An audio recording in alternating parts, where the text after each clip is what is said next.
friend Janses, and today I will talk about how to make a better use of TIC in education. TIC is one of the most changing and dynamic process in the globalized world for the improvement of educational quality. This is why public sector educational institutions should not remain on the sidelines.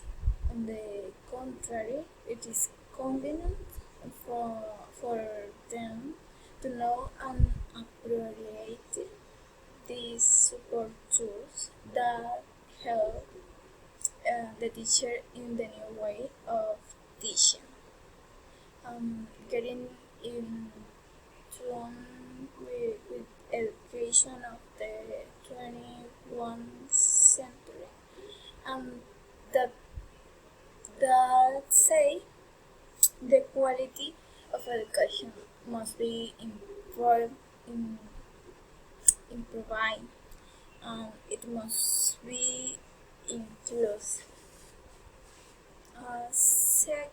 Currently, it is necessary for the teacher to be updating and appropriating the use of TIC tools in the classroom for better performance.